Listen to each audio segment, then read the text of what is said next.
Olá, eu sou Luiz Eduardo Gomes e está de volta o podcast de Poa, uma parceria do Sul 21 com a Cubo Play. É daqui, é para todo mundo. E no primeiro episódio da temporada de 2024 do podcast, nós temos o prazer de receber a deputada estadual Laura Cito. Laura, é um prazer conversar contigo, seja bem-vinda ao nosso podcast. Muito obrigada, Luiz. Um prazer imenso estar aqui conversando sobre a cidade, sobre os desafios do próximo período. Prazer imenso. E antes da gente começar essa conversa com a Laura, eu queria convidar todos para curtirem, compartilharem, seguirem o Sul 21 e a Cubo Play nas redes sociais. E certamente o programa de hoje vai estar muito legal. Laura, a gente começa geralmente conversando com os nossos entrevistados, sobre a relação deles com a cidade de Porto Alegre. E eu queria te perguntar justamente isso, um pouco sobre como é que é a tua história, qual é a tua relação com a nossa cidade. Eu sou extremamente porto-alegrense, nascida em Porto Alegre. Minha identidade com a cidade é muito forte por conta, inclusive, da minha opção pela participação política, eu estudei no Julinho, que é uma escola que tem uma trajetória, uma identidade com momentos históricos do Rio Grande do Sul. E no Julinho eu também aprendi muito sobre o papel que o nosso estado desempenhou em vários momentos, da história do Brasil, vários momentos que Porto Alegre teve um papel fundamental na construção e consolidação da nossa ideia de Rio Grande do Sul, não só enquanto estado, mas inclusive do ponto de vista cultural. Então, a minha identidade ela é muito forte com a cidade, a minha identificação com a cidade ela é muito forte. Laura, tu hoje é deputada estadual, tu foi eleita vereadora nas eleições de 2020, Como é que foi a tua entrada na política, Como é que tu foi? Tu veio pelo movimento estudantil, tu veio mais por uma questão partidária, como é que foi? Então, eu entrei na política muito novinha. Eu sempre digo que eu troquei as bonecas pelo megafone, Porque, eu nasci na Cavalhada, na zona sul de Porto Alegre. A minha irmã, que é 10 anos mais velha que eu, ela começou a participar da militância política, do movimento negro, e entrou na Universidade Federal do Rio Grande do Sul, e lá ela constituiu um grupo que começou uma discussão sobre a importância da implementação da política de cotas na URGS. Ela antecede, então, a política Antecede, de cotas. a minha irmã, acho que ela é entre 99 e 2000. E em 2001 a gente tem as primeiras experiências, na UERJ, depois na UNB. E então inicia-se na URGS o movimento para que a URGS também possa aderir à política de cotas. E eu sempre fui muito opiniática, eu sou jornalista de profissão e sempre li bastante. E eu era uma menina de 12 anos com muitas opiniões. E eu lembro que uma das minhas opiniões era questionar por que cotas raciais? Porque era um debate que polarizava o Brasil, e no Rio Grande do Sul, mais ainda. E aí a minha irmã pegou e disse para mim, em vez de tu me perguntar, eu vou fazer o seguinte, quem sabe tu participa de algumas reuniões, eu te dou alguns textos para ler e aí tu vai construindo a tua posição. E eu disse, beleza. E aí eu comecei a participar das reuniões desse grupo, que era o Afro-URGS, que reunia estudantes negros da URGS, brasileiros e não. E desde então comecei a participar. Logo depois eu fui para o ensino médio e aí fui estudar no Julinho. E aí quando eu fui estudar no Julinho, a política pulsava na escola e eu fui tomada aí também pela entrada no movimento estudantil, E como é que foi, Foi muito emblemática, a tua chegada na Câmara de Vereadores, porque ela veio no contexto da formação da primeira bancada negra da história da Câmara. A gente tinha, obviamente, já tivemos antecedentes de vereadores negros, a Nega Diabo, Tarcísio, enfim, mas nós não tínhamos ainda até então, a formação de uma bancada mais numerosa, com vários parlamentares, e especialmente uma bancada de esquerda, E isso se repetiu de alguma forma, na Assembleia Legislativa em 2022. Como é que foi para ti? Depois eu pergunto mais do ponto de vista da reação que vocês tiveram na Câmara, mas como é que foi para ti chegar nesse ambiente que é majoritariamente branco, que tem esse conservadorismo, porque especificamente nesse momento histórico, tanto a Câmara como a Assembleia tem uma maioria de deputados conservadores, a presença marcante dos deputados bolsonaristas na Assembleia e também na Câmara de Vereadores, os vereadores, não necessariamente de partidos bolsonaristas, mas que se identificam com essa corrente, como o próprio prefeito Sebastião Melo, que acabou, que não é de um partido, mas que acabou migrando para essa posição política. Como é que foi chegar nesse contexto para ti? É uma experiência dura, né, ser os primeiros, né, é sempre mais duro, né? Apesar de ter todo o reconhecimento, ter toda a parte da felicidade que é de nós podermos ter uma quantidade tão grande de, não só de pessoas negras, mas de jovens negros da periferia de Porto Alegre ocupando a Câmara, ocupando a Assembleia Legislativa, mas, obviamente, por ser os primeiros também é uma experiência, né, dura. Mas eu digo que eu me preparei muito para esse momento, assim, né? Desde quando fui instigada, né, pelo meu partido a apresentar o meu nome, né? Vim num período intenso de preparação. Já era uma militante política, já tinha cumprido, né, diversas tarefas no movimento estudantil, no movimento social, partidariamente, né? Já tinha sido a direção nacional do PT, já tinha atuado algum tempo em Brasília, né, como jornalista, né, na assessoria da nossa liderança da bancada, junto ao ministro Paulo Pimenta. Então já tinha uma trajetória, assim, né? Já tinha passado pela minha preparação também intelectual, de ir para a academia, de, né, desenvolver pesquisas que pudessem se relacionar também com a minha área de trabalho. Eu gosto muito do tema da comunicação, por ser jornalista de segurança pública, né? Então, também estudando sobre Porto Alegre, sobre a cidade. Então, eu senti muito a chegada na Câmara de eu estar preparada para entregar o meu melhor, né? E preparada também para fazer os enfrentamentos necessários de uma conjuntura extremamente peculiar, né? Então, ter, né, uma agenda ultraliberal, de da recolocação de um pensamento conservador numa posição hegemônica sobre o país, que era representado pelo ex-presidente Bolsonaro, né? Numa conjuntura criminosa, como foi a conjuntura que se deu em torno da pandemia, né? Não só com o tema da vacinação, mas com um conjunto de fake news que... Então, havia também um quê muito importante de uma disputa cultural a ser travada, né? Como há ainda na sociedade brasileira e em Porto Alegre não diferente disso, né? Então, foi uma experiência, está sendo, mas naquele período inicial, uma experiência profunda, transformadora, gratificante, né? E eu fiquei muito contente, assim, de poder fazer parte dessa história, sabe? Eu vejo muito a bancada negra gaúcha como parte de um movimento que ocorre no Brasil todo, né? Então, há no Brasil todo uma compreensão dos setores progressistas de que uma agenda antirracista ela é central para a superação das desigualdades do Brasil. Um país que é de maioria negra, que viveu 400 anos de escravidão, que não foi capaz de enfrentar de frente as chagas, as marcas desse processo, né? E que, portanto, fortalecer esta agenda no ambiente institucional político brasileiro versa sobre a emancipação da classe trabalhadora brasileira, né? Sobre uma agenda popular, não só com a população negra como beneficiária de política pública, mas como detentor, né, da possibilidade de elaborar as políticas públicas. E como é que tu vê os avanços que foram conquistados, não só pela bancada negra, mas se é que tiveram avanços, né, nesses últimos anos nessa luta antirracista? É muito interessante porque todos nós somos frutos das políticas sociais, né? Eu falei inicialmente sobre eu ter iniciado na política lutando para que tivesse cotas, né? E eu entrei na universidade pela política de cotas, né? Então eu vejo muito da nossa presença como esse traçado histórico, né? E é essa mesma geração, que não é diferente da Dandara em Minas Gerais, que não é diferente da própria Aniele, que é ministra, que não é diferente de tantas outras, né?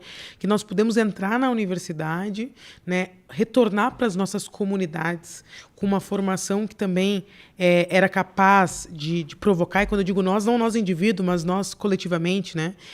Cada estudante prounista, cotista que volta para a sua comunidade, ele volta com um grau de fortalecimento da autoestima, da identidade, né? Que ele vira um disseminador de ideia muito potente, formador de opinião muito potente naquele território, né? E eu vejo a nossa eleição como uma expressão material disso, né? Então, eu acredito muito, assim, de que os processos que nós construímos da nossa participação no ambiente institucional, eles também refletem isso, né? Então, eu sou muito feliz de ter passado pela Câmara de Porto Alegre no momento onde a fome crescia, atingia metade da população gaúcha, a gente ter podido criar... E o Bolsonaro acabava com o Programa de Aquisição de Alimentos Nacional, nós podemos criar um em Porto Alegre, um projeto de lei de minha autoria, que inclusive beneficiou e beneficia ainda diversas famílias, né? Indo na contramão, inclusive, da concepção do prefeito de gestão sobre a cidade, né? Então, tu poder construir vitórias que são materiais, né? Eu sou uma jovem mãe, né? Então, poder criar salas de aleitamento no município, né? Tu poder possibilitar políticas concretas, né? Que incidam sobre a vida das pessoas, além de lutas mais amplas, mais estruturantes, como o tema do transporte, como o tema da luta na saúde, né? Também são fruto desse processo e são coerentes com esse percurso que nós fizemos conjuntamente, né? Laura, a gente teve uma mudança de rumos na política nacional desde que tu virou vereadora, né? Agora deputada, né? Enfim, a gente teve a vitória do presidente Lula nas últimas eleições. Tu falou um pouco agora do contexto do governo Bolsonaro, né?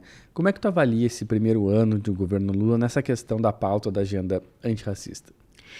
Então, não, sem sombra de dúvidas, histórica a atuação do governo, né, do presidente Lula na agenda antirracista. Primeiro, pelo ponto de vista simbólico, né? Nós iniciarmos um governo tendo um Ministério da Igualdade Racial, não uma Secretaria de Políticas, mas um Ministério da Igualdade Racial e um Ministério dos Povos Indígenas, é também uma resposta muito contundente ao que nós vemos no Brasil na última década, né, de maneira especial. Mas também uma ação material do compromisso que nós temos com essa agenda. Então, ter criado os ministérios, ter uma primeira-ministra indígena, que é a Sônia, né, ter a Aniele, que representa também, pela morte da Marielle, a forma como os setores conservadores enxergam de qual é o nosso espaço, né? Que nós não temos direito a ter o acesso ao microfone, a palavra, né? A condição de disputar de igual para igual, né? Os rumos do país, das nossas cidades, né? Então, muito simbólico isso.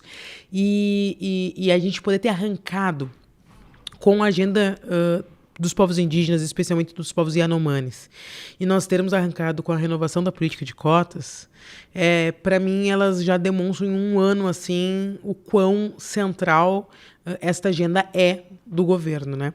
E agora no próximo período nós vamos ter ainda um avanço maior nesse debate, mais complexo, mas maior, que é o combate ao extermínio da juventude negra, né? Então nós lançamos o Juventude Viva, que o programa está sendo estruturado aí pelo Ministério da Igualdade Racial junto com a Secretaria Nacional de Juventude. Fizemos inclusive aqui na Assembleia, pela Comissão de Direitos Humanos, que eu presido, o lançamento de uma força-tarefa, né, que vai atuar fazendo o monitoramento desses casos. O Brasil é o 5º país do mundo que mais mata jovens de maneira violenta. Não sei se ainda é o 5º, se é o 3º, mas está entre os 5 países do mundo que mais mata jovens de maneira violenta. Quase 80% desses jovens são jovens negros, né? Então nós temos aí um tema fortíssimo. E que aqui em Porto Alegre, já que nós estamos no Dipoa, não difere, né? Pois é, isso que eu ia lhe perguntar assim na sequência, porque a gente teve recentemente vários casos que são muito emblemáticos do que a gente precisa avançar ainda no país, né? A gente teve agora mais recentemente essa semana do policial que deu um tiro no entregador, mas isso não foi em Porto Alegre, mas aqui a gente teve 2 casos bem emblemáticos. O primeiro, o caso do Everton, né, que foi vítima ali de uma suspeita-se, né, por enquanto está em investigação, tentativa de assassinato, mas sabe-se que ele levou uma facada de um senhor de 71 anos, e aí ele foi tratado como agressor, né, e o senhor foi tratado de forma muito mais leniente pela Brigada Militar. Esse caso ganhou uma grande repercussão, né? O governador veio prometer que a conduta da brigada ia ser apurada com rigor por uma sindicância, mas a sindicância não deu em nada, né? O caso não foi tratado pelo comando da brigada como um caso normal, com uma conduta padrão dos oficiais que atenderam aquele caso. E também tivemos aí, não envolvendo a polícia militar, né? Mas o caso do porteiro, também no bairro Rio Branco, né? Os 2 casos no bairro Rio Branco, que foi agredido, né? Porque deu uma informação ali, não permitiu que o entregador de aplicativo subisse no apartamento, né? Enfim, porque ele estava com o endereço errado, enfim. Mas 2 casos bem emblemáticos de agressão com vítimas negras, né? Como é que tu viu? Primeiro, na verdade, a condução desse caso pelo governo e pela Brigada Militar, no caso do entregador que foi agredido com uma facada e acabou sendo preso, enfim. Não, primeiro nós precisamos partir de uma premissa que não há como nós termos um debate sério sobre o enfrentamento ao racismo no Brasil sem fazer um debate profundo sobre segurança pública. né? A estrutura de segurança pública que nós temos hoje no Brasil, ela reproduz as desigualdades estruturais que nós temos, né? E bebe no período mais trevoso que nós tivemos sobre suas práticas, que foi 21 anos de ditadura militar. Então, precisamos partir dessa premissa, né? Nós precisamos ter um debate profundo sobre segurança pública para que nós possamos ter condições de enfrentar o racismo estrutural que nós temos no nosso país. Eu acompanhei o caso do Everton, ele foi na Comissão de Cidadania e Direitos Humanos, eu acompanhei o depoimento dele na Corregedoria da Brigada Militar, eu acompanhei online a coletiva de imprensa do comandante-geral da Brigada Militar. Eu não tenho nenhuma dúvida, né, de que foi equivocada a ação da Brigada Militar perante o caso do Everton. Eu não tenho nenhuma dúvida disso. Inclusive, na minha avaliação, esses dias eu fiz um vídeo para as minhas redes sociais falando sobre, inclusive, na minha avaliação, na própria coletiva de imprensa, o corregedor, o coronel Vladimir, ele, ao relatar a cena, ele, mais uma vez, ratifica essa minha visão. Porque o que o coronel Vladimir ele falou na coletiva? Que a Brigada Militar foi chamada, ao chegar, chegou depois da cena da facada, então não teria como saber quem tinha desferido a facada.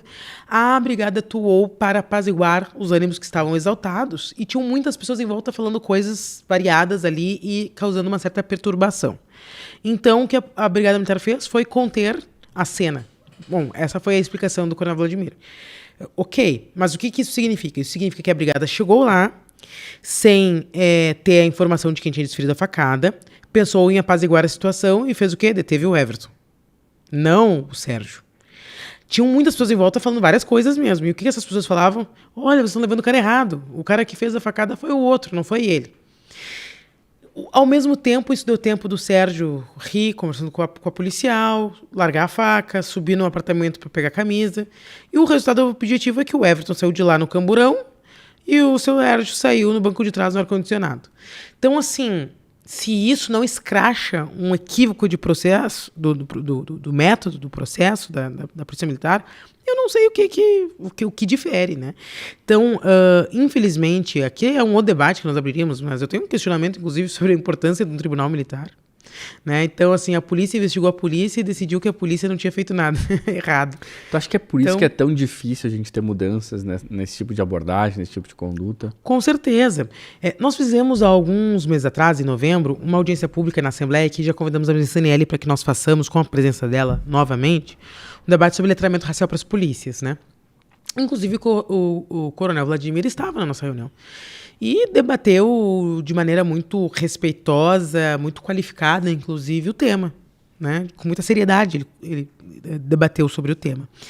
E alguém que falou, como ele topou de maneira aberta refletir sobre o tema e a forma como foi encaminhada a sindicância da brigada, demonstram que uma coisa é tu falar de temas hipotéticos. Quando tu fala no nome que tem CPF e tal, né, rola um corporativismo muito profundo das corporações. E nas corporações que são militares, isso é mais aprofundado ainda pela hierarquia, né, entra dentro do bojo da polarização que toma conta do Brasil, então tem moção proselitista, né, de puro proselitismo político da Assembleia Legislativa, de defesa dos policiais militares. Nós não atacamos a Polícia Militar, né? Eu, inclusive, considero uma instituição importante, né?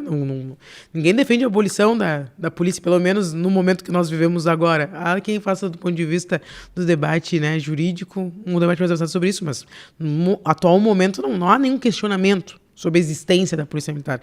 Há um questionamento sobre aquela cena e que nós sabemos que é uma cena que se reproduz em muitos momentos. Nem em todos os lugares, infelizmente, nem em todos os momentos tem a oportunidade de ter um celular gravando.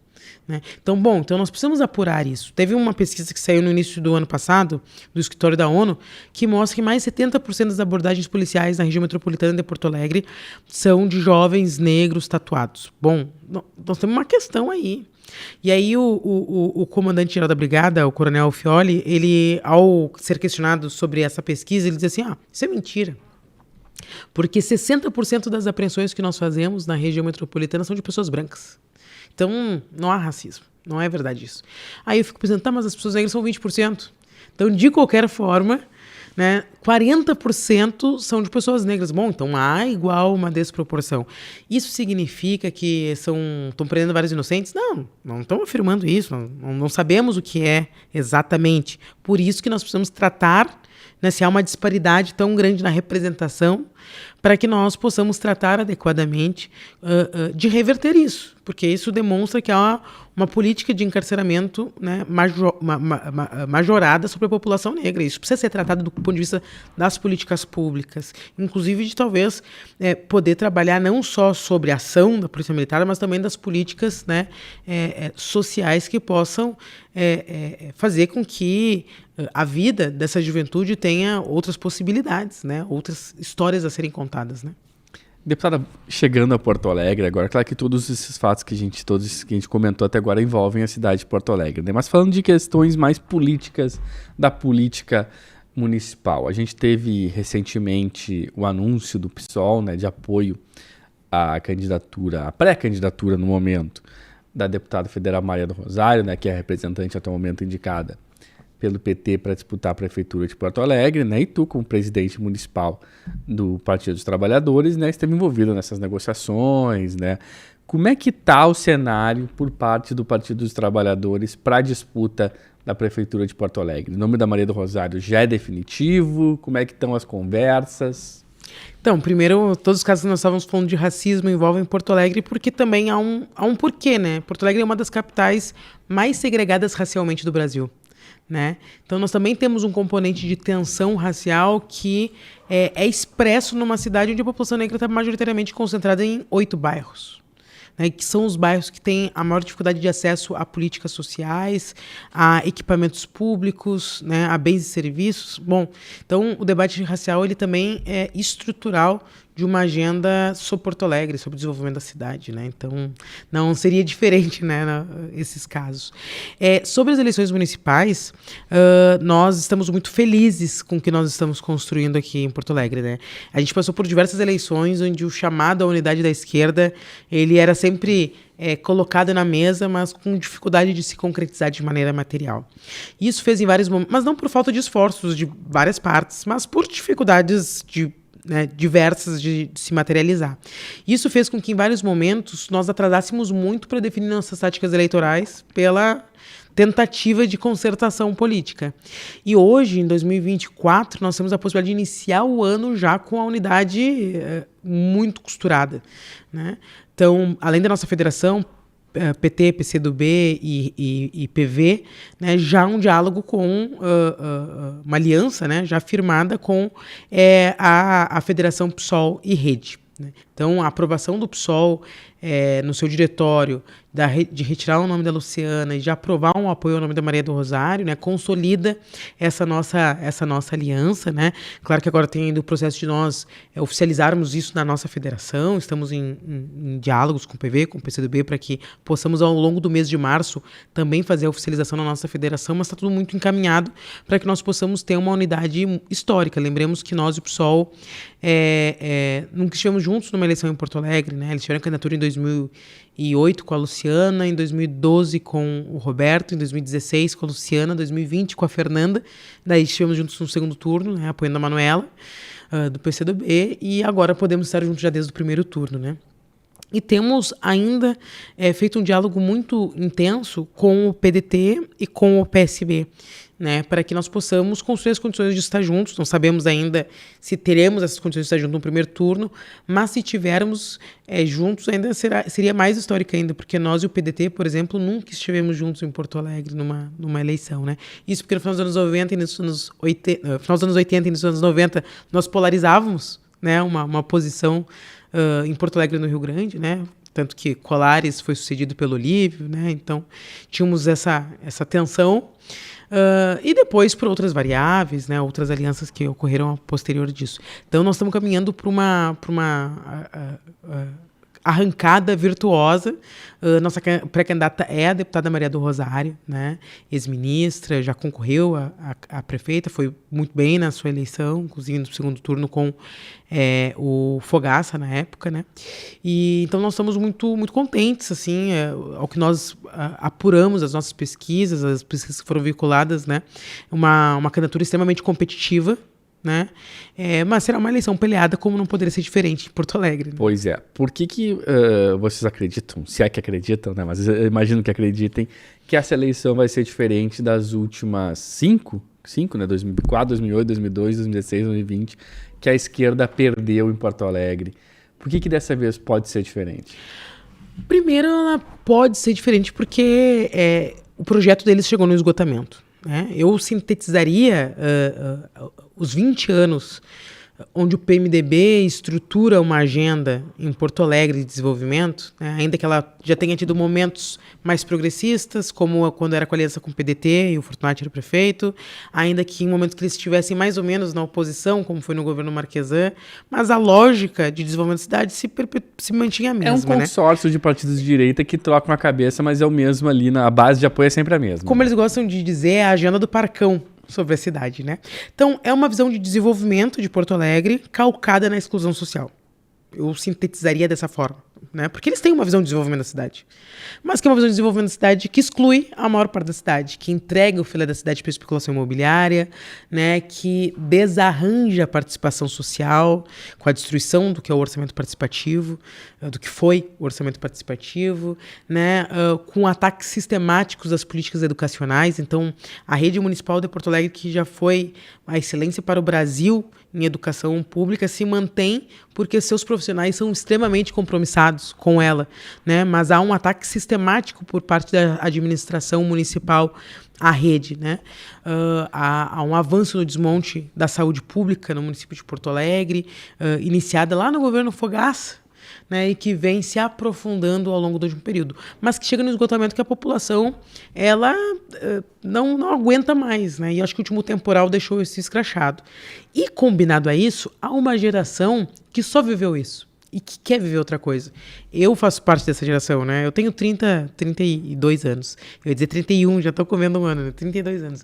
A minha geração é uma geração que só viveu os governos liberais em Porto Alegre, né? Só tem lembrança dos governos liberais em Porto Alegre. Mas tu acha que a população que não é tão ligada na política, que não está na política do dia a dia, ela consegue agrupar todas essas gestões dentro, como a gente fez agora, como um consórcio de partidos de direita, com uma agenda do Parcão? Isso vai se dar no debate político, né? Porque, obviamente, as pessoas que não estão no dia a dia da política, né, elas não passam tanto tempo analisando, né, todo o processo, a maior parte das pessoas, né? Porque Porto Alegre rejeitou o governo Fortunati no final dele, né, enfim, a questão especialmente pelas obras da Copa, e rejeitou a condução do Marquesan, né?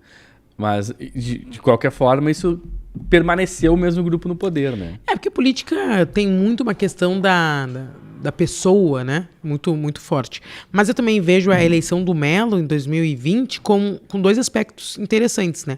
O primeiro era um esgotamento muito profundo, inclusive, da figura do Marquesan à frente da sua gestão, né?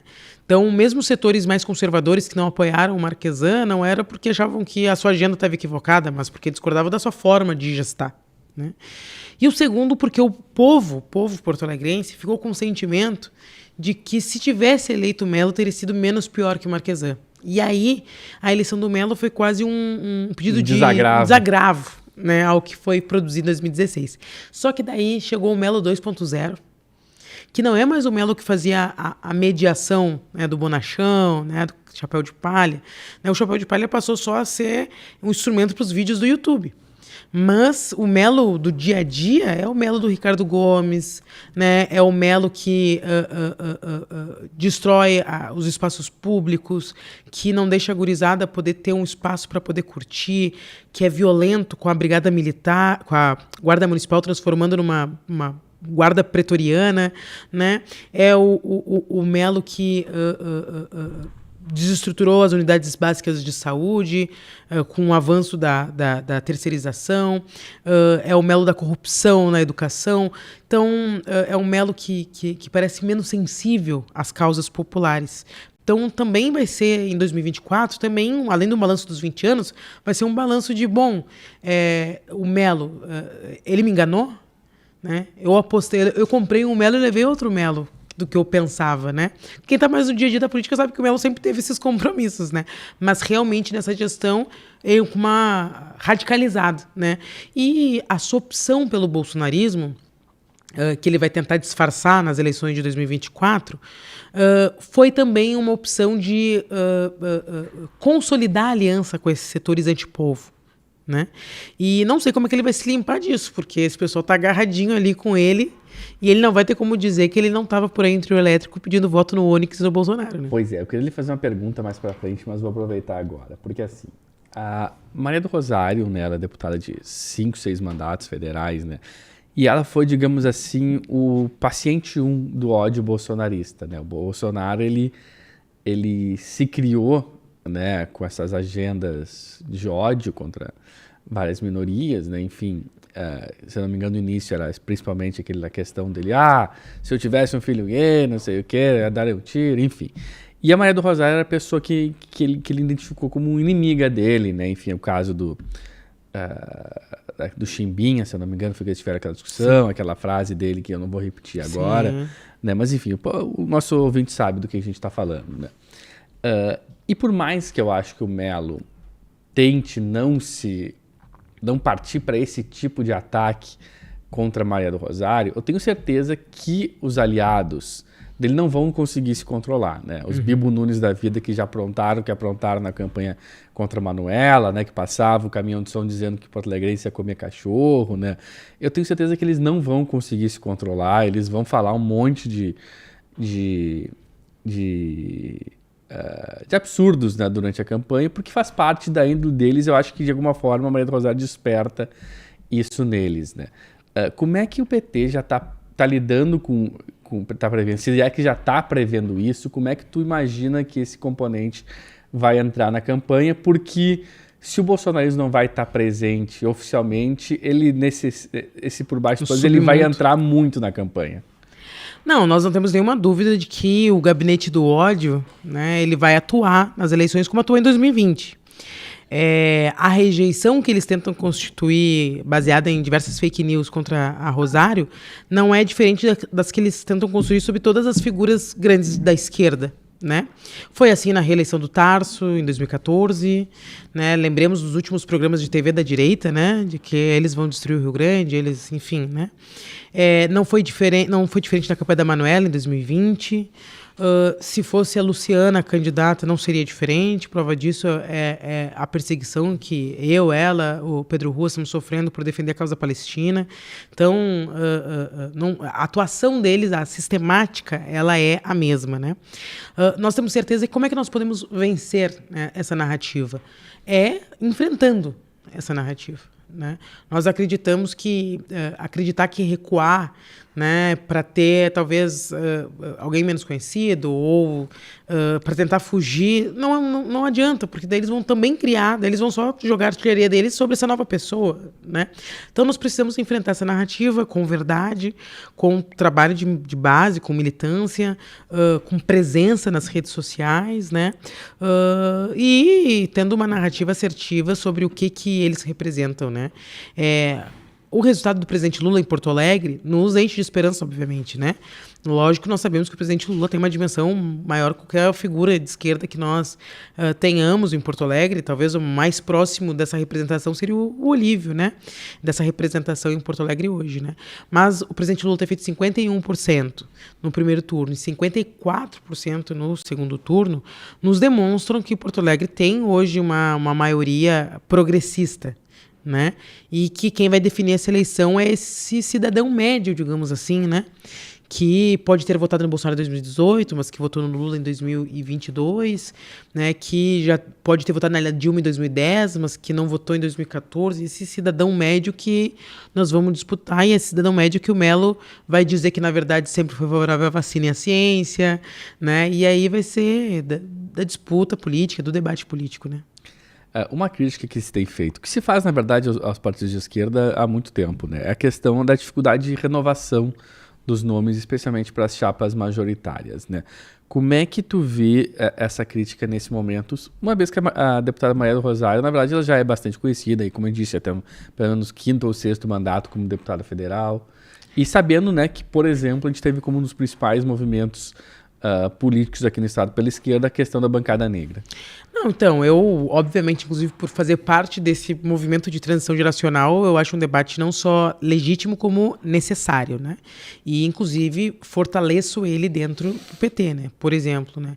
Para nós foi muito importante o Edgar ter sido nosso candidato a governador em 2022, né? O Edgar também representa essa transição, né? De um partido que tem 44 anos e que teve 2 governadores, que são nossas 2 maiores figuras, o Tarcísio e o Olívio, e que tem uma representatividade muito grande, que sempre é um clamor da nossa militância para que eles se apresentem para concorrer, o que é natural. Mas também para nós era importante construir novos quadros, né? Apresentar novas figuras. E tivemos aí um resultado que poderia ter sido melhor, e foi muito bom, e poderia ter sido melhor. Nós poderíamos, talvez, né, ter derrotado o Onyx com um projeto não privatista para o governo do estado, né? Não ter reeleito o Leite.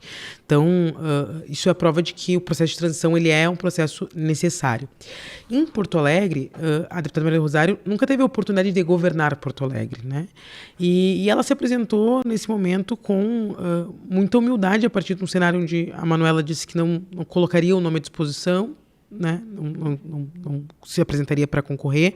Foi na secundária de 2020, fez uma boa votação, 45%, né? E numa eleição onde nós vamos enfrentar um candidato que é extremamente conhecido, um candidato que é prefeito, mas que além de ser prefeito é alguém extremamente conhecido na cidade, identificado com a cidade, né? Com uma proximidade popular muito forte, né? Então, nós temos que construir um quadro para enfrentá-lo, seria um processo que talvez nos prejudicaria ainda mais de poder fazer a disputa que é necessária ser feita nesse momento. Segundo, nós precisávamos de uma figura que fosse identificada com o presidente Lula. Nós acreditamos que um dos nossos principais bastiões nessa eleição, não só em Porto Alegre, mas no Brasil, é o presidente Lula. O Lula vai participar da campanha? Sem sombra de dúvidas, né? Então, assim, o presidente Lula vai jogar o processo de 2024, né? Ele vai estar atuando especialmente sobre as capitais, né? A nossa presidenta Gleisi tem dialogado reiteradamente com o presidente Lula sobre o mapa do Brasil, né, das eleições pelos estados, né? Então, também ser um nome forte, né, que inspire a confiança do Palácio do Planalto, né, que o presidente Lula conheça, né, que nos possibilite dialogar e construir uma aliança mais ampla em torno, era fundamental, né? Isso, na minha avaliação, não invisibiliza e nem impede que nós também tenhamos conjuntamente a isso um processo de transição. Eu acredito que a reflexão do PSOL de apresentar o nome da Tamires para vice é dentro desse diálogo, né?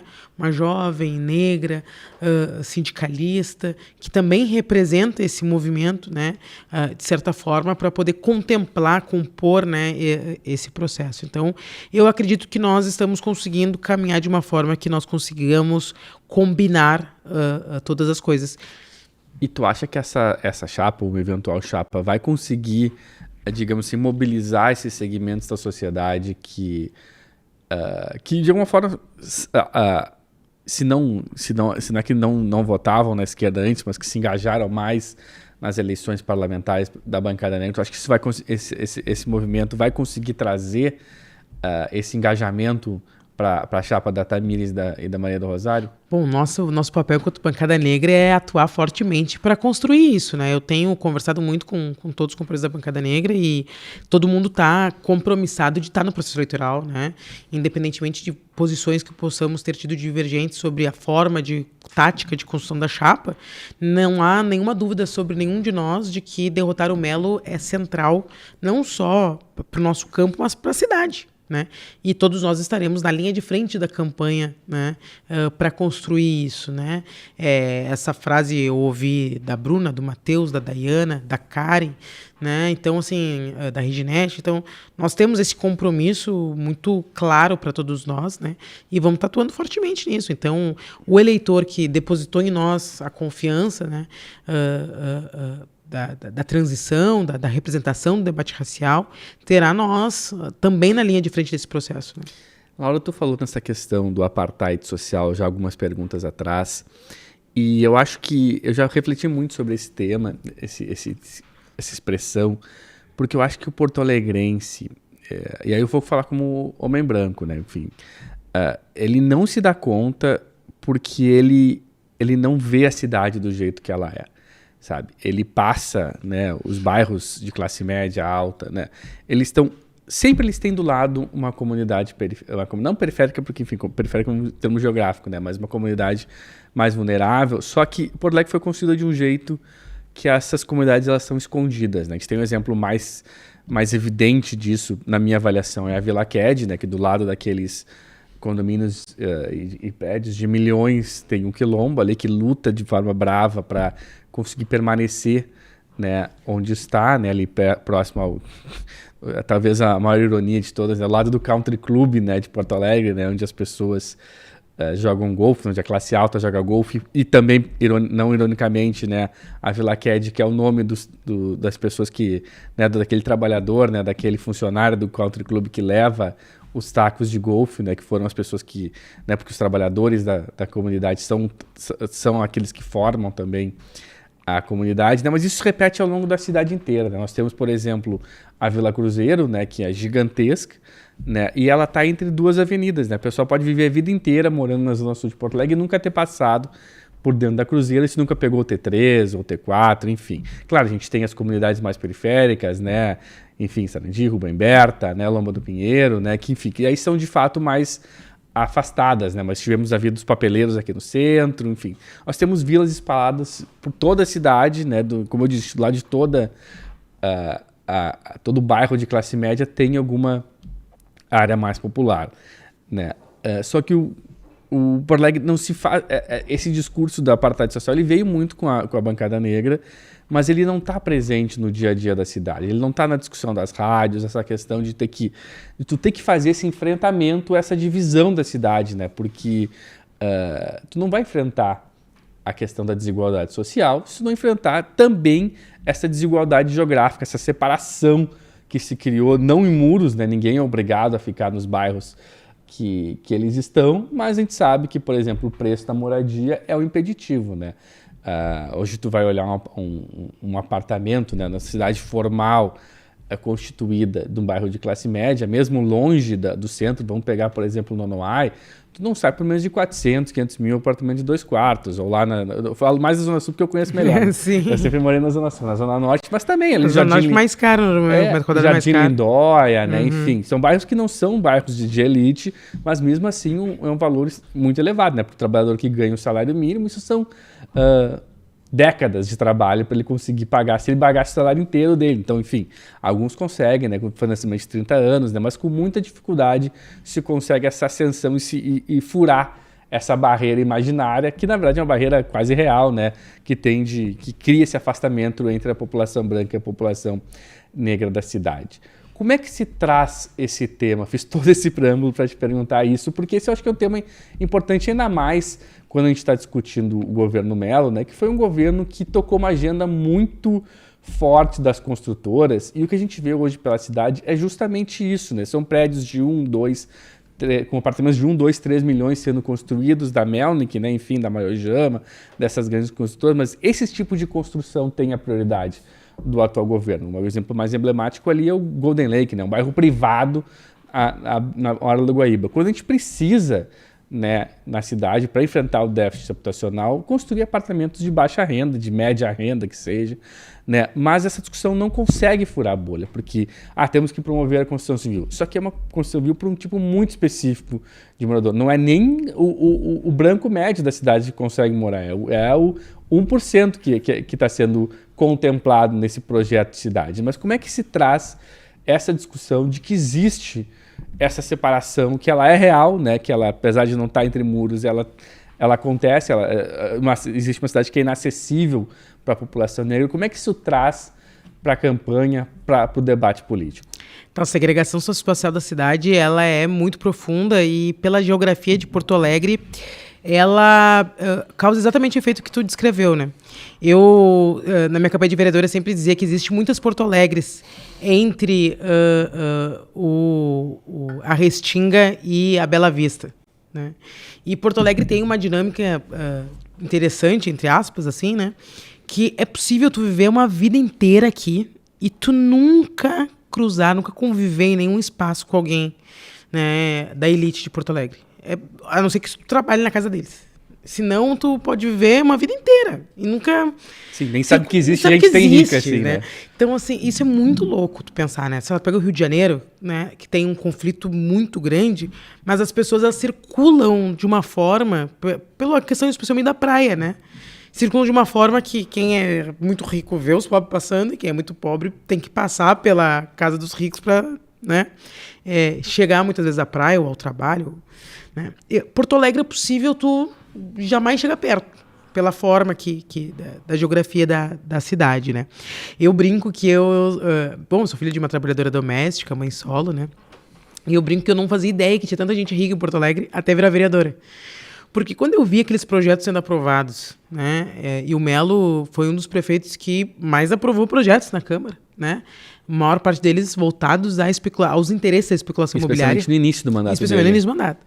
Então, quando eu lutei bravamente para que não fosse aprovado projetos como da Fazenda do Arado, né, entre outros, e eu vi o valor dos apartamentos, eu fiquei pensando, mas tem tanta gente para comprar apartamento assim em Porto Alegre, eu fiquei chocado. Tu falou apartamento de 1 milhão, eu acho que eu não votei em nenhum projeto que os apartamentos eram de 1 milhão. Eu lembro que eu acho que o mais barato era as torres ali do Internacional, eu acho, não tenho certeza, mas está entre os que tinham apartamentos mais baratos que eu lembre, e acho que o mais barato era 3 milhões, eu acho, né? E eu fiquei pensando, tem tanta gente em Porto Alegre com tanto dinheiro assim, né? Então também são obras voltadas à própria especulação, né? A lógica da construção de alto padrão, né, que essas construtoras estão especializadas, é uma lógica que se estabelece, na verdade, no país, né? Porto Alegre importa essa agenda muito profunda, mas que Santa Catarina, por exemplo, né, muitos municípios ali são um passe livre absurdo. Bom, tu passa de Torres para cima, tu já começa a ver aqueles grandes outdoors lá, né, do prédio do Neymar, do prédio que o Cristiano Ronaldo ficou, e, né, propagandas desse perfil assim, né. Então, eu não tenho nenhuma dúvida que uma das questões centrais da discussão sobre os próximos 20 anos de Porto Alegre também está numa reflexão sobre isso, né. Quando nós votamos, por exemplo, na Câmara, a mudança do índice de construção do centro de Porto Alegre. Vamos revitalizar o centro e tal.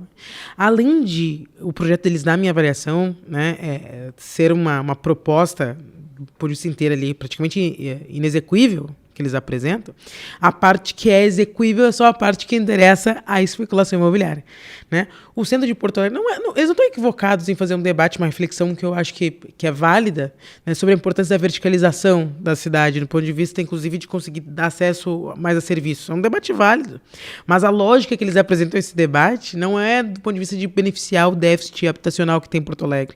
Não é na lógica de trazer o povo para morar no centro. Se fosse para trazer o povo para morar no centro, nós ia achar maravilhoso. Nós, inclusive, enquanto estávamos na prefeitura, o PT, comprou esse debate assim que se criou a Planetário, né, sobre a importância das pessoas, assim que foi o debate sobre o condomínio Princesa Isabel, né, assim, foram debates que nós topamos, fizemos e movimentamos na cidade, também sobre o papel do centro, né, da cidade, da área central da cidade. Então, eles não topam nem levar política pública e debater o déficit nas comunidades, e nem topam fazer um processo de revitalização sobre o espaço central que beneficie também, né, sanar o déficit habitacional popular. Então, nós temos um limbo na cidade, né, que não é pior porque nós vivemos aí, especialmente no primeiro governo Dilma, o segundo governo Lula e o primeiro governo Dilma, especialmente, do Minha Casa Minha Vida, que teve um boom no Brasil todo e que sanou muita demanda desse setor, assim, mais... especialmente na periferia, né? Na periferia. Mas imagina se não tivesse tido esses programas nacionais, imagina o tamanho do déficit que nós teríamos. Nós temos várias regiões da cidade, tu que é mais da Zona Sul, ali tu pega o Campo Novo, que se desenvolveu a partir do Minha Casa Minha Vida. Ali são muitos condomínios, né, para classe C, especialmente ali, que são condomínios ali voltados a partir dos financiamentos, né, federais, né. Então, se nós não tivéssemos tido isso, e olha que tinham vários problemas, inclusive, né, mas se nós não tivéssemos tido esses programas no extremo norte, eu moro lá no Sarandi, né, no extremo norte, que nós também temos diversos conjuntos habitacionais nessa perspectiva das políticas federais de habitação, e no centro-sul e extremo-sul também, porque na Restinga também tem muitos, a situação seria muito pior, porque nós não temos uma política habitacional em Porto Alegre, né, popular há pelo menos 15 anos. Deixa eu te perguntar, então, vamos mudar o foco, então vamos parar de falar dos problemas e vamos falar do que pode ser feito, então, para reverter isso. Como é que tu vê uma política popular voltada para enfrentar essa questão das desigualdades, mas sobretudo do ponto de vista habitacional.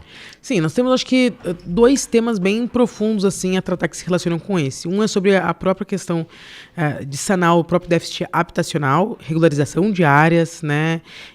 Isso até o prefeito Sebastião Melo acho que conseguiu avançar mais do que o governo Marquesan tinha avançado sobre a questão da entrega das matrículas, né? E algo que no governo Fortunati, por exemplo, estava totalmente parado. Exatamente. Né? Então, acho que isso houve uma movimentação, né?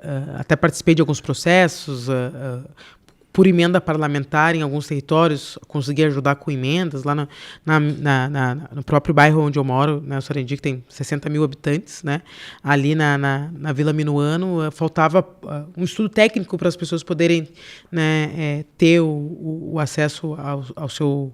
a sua matrícula, né, entre as emendas parlamentares, eu coloquei uma emenda ali para que pudesse ter, enfim, várias movimentações desse tipo ocorreram. Mas nós precisamos ter um debate estruturado também de construção, né, de habitação popular, obviamente vinculado com o governo federal, que é quem tem um poder, né, em massa de financiamento, né, e combinado ao debate de transporte, porque ele também é um debate que anda junto, né, e o debate sobre as áreas de risco, que também é uma demanda gigantesca.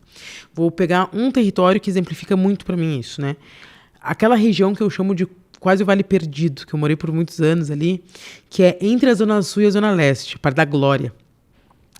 Geograficamente, pela condição do morro ali, né, temos muitas ocupações em áreas que não teria condição de ter moradia, mas muitas moradias em regiões que já estão consolidadas, que já teve estudo topográfico, que as pessoas já estão recebendo ali suas matrículas de moradia, né, mas partes desses territórios são áreas de risco, né? E a prefeitura não tem nenhuma política para isso. Então, eu vou te oferecer um aluguel social que tu vai ganhar, sei lá, 400, 600 reais. Tu vai morar onde com esse valor? Né? Sim, só na periferia, né? Que tipo de construção que tu consegue ainda, né? Porque às vezes tu tá numa área de risco, mas tu colocou tudo que tu tinha ali, né? Esses dias eu estava acompanhando, alguns meses atrás, eu estava acompanhando o processo que está saindo de regularização do Jardim Protásio Alves, lá no final, no caminho do meio. E bom, lá estava bem adiantado, as pessoas estavam recebendo suas matrículas. E uma parte ali estava em área de risco, não tinha mesmo como, né? Não tinha como. E aí a moradora disse, olha, mas eu investi tudo que eu tinha aqui, eu investi quase 100 mil reais nessa casa. E realmente a casa estava bem construída, mas realmente uma pedra atrás que colocava sob risco a família dela, né? Mas tudo que ela juntou na vida toda, o lugar que ela conseguiu comprar foi ali. E assim, a história como a dela... diversas em Porto Alegre, né? Então esse também é um tema gritante dentro dos números do déficit habitacional que nós temos, né? Laura, a gente já está com quase 1 hora de programa, ou já passamos de 1 hora de programa, e eu não vou, enfim, teria muitos assuntos sobre as pautas que vão tomar conta dessas eleições, mas eu queria te fazer a pergunta, acho que a pergunta final, sobre qual que tu acha que vai ser a principal agenda e qual que tem que ser a principal agenda das eleições de 2024. É uma visão de desenvolvimento da cidade. Nós estamos muito, muito conscientes de que o debate é sobre o encerramento de um ciclo. O debate, a visão do professor Sebastião Melo, né, especialmente da entrega da chave da cidade à especulação imobiliária, é um mote que exemplifica uma série de questões. Que exemplifica a gestão privada nas unidades de saúde, onde faz com que as pessoas não tenham atendimento de médicos especializados, né? É a gestão do transporte da cidade que as pessoas, ainda que o prefeito tenha mantido um não aumento, né, foram já mais de 100 milhões dados de dinheiro público para essas empresas, e mesmo assim o transporte de péssima qualidade, mesmo assim não tem horários de ônibus, né? Tu pega uma professora que dá aula num turno numa escola, no outro turno no outro, ela não consegue chegar, né? Professores que fazem vaquinha para conseguir sair das comunidades, né? Você já está falando com os professores da Escola Oscar Pereira, para eles saírem de lá no final do turno da noite, eles têm que fazer vaquinha e pegar um Uber, porque não tem mais o ônibus que passa por ali para eles poderem sair no horário que acaba a aula. Então, essa é a realidade da cidade, né? Então, a entrega, a imagem da entrega da chave da cidade para a especulação imobiliária, ela narra toda uma lógica de desenvolvimento da cidade, um desenvolvimento privatista. Quando tu faz um cartão postal, né, de uma orla que tá bonita, que tá bacana, que tá acessível, né, à população, é acessível quanto, né? É possível tu consumir naquele espaço? Vamos abrir a usina do gasômetro, mas vai ser uma gestão privada que vai tratar, mas aí vamos falar sobre o cais, mas daí o cais embarcadeira para quem? Quem pode comer um hambúrguer de R$70, né? Então tu tem uma visão de desenvolvimento da cidade que ela é antipovo, que ela é antipopular, e é esse debate, essa visão que nós vamos confrontar nos próximos meses em Porto Alegre, no debate político, né? Laura, queria agradecer muito a tua participação aqui no Dipô e deixar um espaço final para tu fazer alguma consideração final. Não, quero agradecer, Luiz. Eu estou muito esperançosa. Eu acredito que nós estamos construindo uma aliança viável eleitoralmente, né? Eu não tenho nenhuma dúvida disso. Construir uma ampla aliança, ela sempre envolve um grande exercício, uma grande reflexão, uma grande concertação política, mas eu estou muito feliz da gente estar iniciando o ano já com ela praticamente desenhada, né?